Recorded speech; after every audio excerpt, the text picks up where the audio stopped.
It is hot. It is so hot.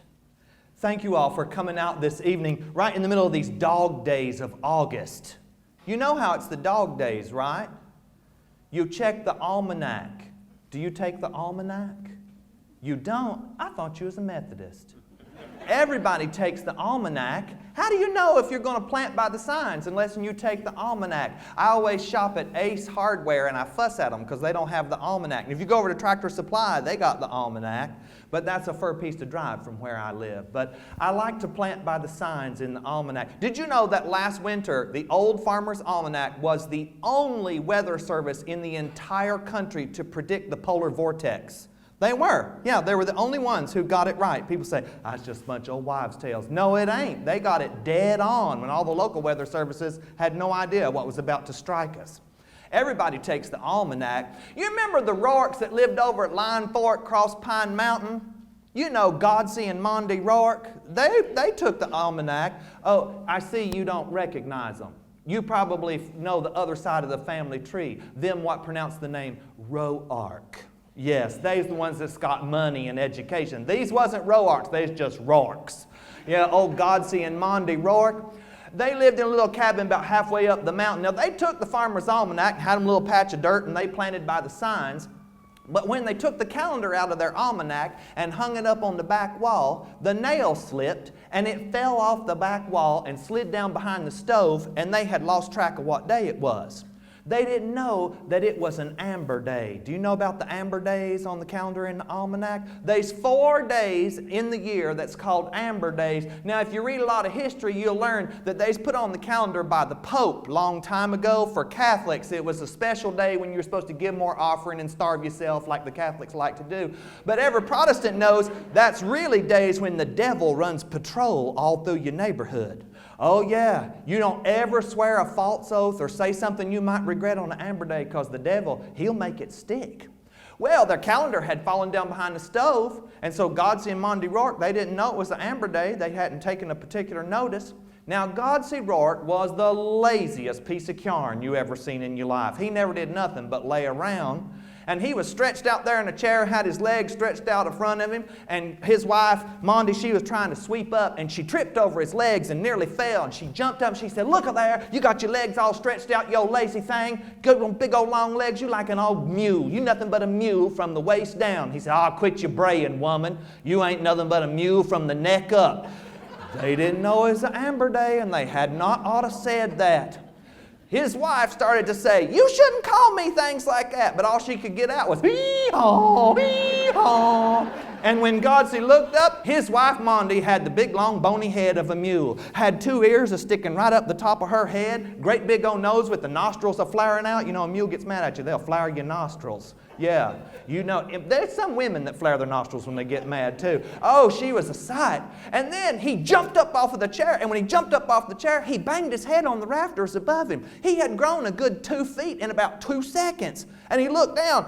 He had mule legs sticking right down in front of him. He had ripped out of his overalls, and they was hanging around his neck like a big bib. And he had mule hindquarters sticking out behind him and a tail swishing around. He said, "Oh, look there. It's an amber day, and now we got devil poison on us. What are we going to do?" Of course, his wife couldn't say nothing. Poor old Monty, she just standing there going, "Ee-haw, ee-haw, ee-haw, ee-haw." He said, I know what to do. I know what to do. If there's anybody can help us with devil poison, it'll be Solomon Grundy." Now, Solomon Grundy, he lived down the road and up a holler. He's a real religious man. Yes, he had read the whole Bible in the original language, King James English.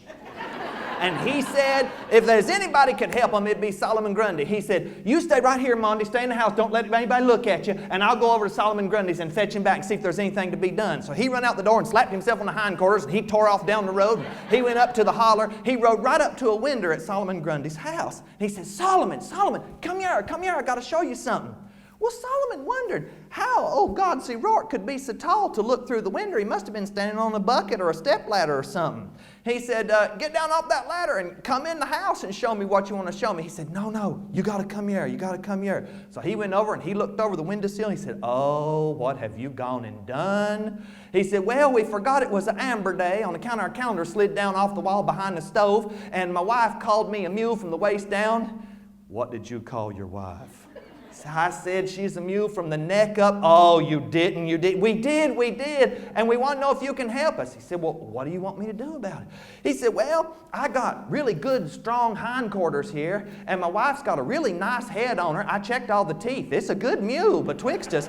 And we wondered if you could take her head and my rear end and stick them together, and we'll trade you a fine plowing animal for 3 of them shoats that your sow shunted yesterday. He said, I don't know. I can't trade pigs for a mule less than I see the whole animal. He said, all right, if you need to look at Monday, come on. Get on, I'll carry you over there. So Solomon Grundy come out, he climbed up on Godsey Rourke's back, he grabbed them overalls breeches as they're hanging down in front of him and pulled them up like reins, and then he dug his heels in and said, get up, and they went off down the road. They went past Fiddlin' John's house. Old Fiddlin' John, he was out on the front porch sawing away on his fiddle, working on a tune for Saturday night's barn dance. He seen that strange man a-coming riding on the back of a thing that was half man and half mule. He started fiddling a wild devil tune, broke all the strings on his instrument and ruined the whole thing. They run on past Fiddler John's house, and they come to Preacher Charles' house.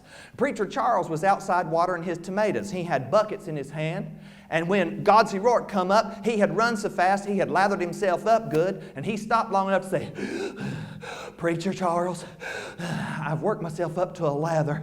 Could you see to it in your Christian way to give me a slurp of that water from them buckets before you pour it over them tomatoes? Preacher Charles looked up, looked at that critter. He said, oh, my word, it's one of them horse creatures from the book of the Revelation. And he threw the buckets down, took off running down the holler road. They rode on up to their house, went in, and there sat Monday Rourke in a rocking chair. When she seen company had come, she throwed her apron over her head, and it took them a half hour of talking to get her to pull her apron down. Oh, she looked a sight. Solomon Grundy checked her out good. He looked over Godsey. He said, well, you do got a good strong mule's hind end here. You know, that's where you see the power in a four-legged beast. It's all in the hind end. You know that? You know that if you get from Kentucky. Yeah, and you go to the horse shows. You know, you go down to the rail and you yell to the judge, look at that rear end, Judge, number 57. That's the best rear end you ever gonna see. That's how you win the horse show. He said, you got a real nice rear end here, and your wife's got a real fine-looking mule head. I ain't seen a birdier one nowhere else. But there ain't no neck to really stick them together. So you ain't got a whole animal betwixt the two of you. I can't trade pigs for a stump-necked mule. Well, Godsey Rourke said, what am I going to do? He said, well, this is devil poison. There's no question about that. If there's any antidote for devil poison, it'll be Scripture. Fetch me your Bible. Well, that took another hour to find the Bible because they didn't know where it was. Them Rourkes, you know the Rourkes, they a bunch of heathen. They never go to church except Christmas and Easter. They go at Christmas time. You remember Mondi sitting on the back row? She'd sit on the back row at Christmas and sing, no hell, no hell. Like they heathen. That's what they was. She said, I got that Bible around here somewhere. Only she was going, speaking mule language like that. Well, finally they dug it out and they blowed the dust off. It is a great big family Bible they kept for recording births and deaths and crunching Bible knots. You keep a Bible to crunch Bible knots with? You know, sometimes there'd be a swelling up on your arm, and you go to the doctor and pay $35 copay, and he'll call that a ganglion cyst. That's a Bible knot. You just get the family Bible, whack it, it'll go down. You can save yourself a trip to the doctor. They had him a Bible for whacking Bible knots and such. So Solomon, he dusted it off, and he laid into reading. He read about the creation of the world. He read about Adam and Eve, and then he come to Cain and Abel, and out of that he read about the Noahic deluge, and then he come to the Tower of Babel, and then there's Abraham, Isaac, and Jacob, and then there's the 400 years of captivity with the Israelites in Egypt, and then he come to it. Finally, after he'd read and read and read, he said, right here it is, Numbers chapter 22, verse 28. This here comes from the story of Balaam's talking ass. And the donkey turned and opened her mouth and said, why have you struck me thrice?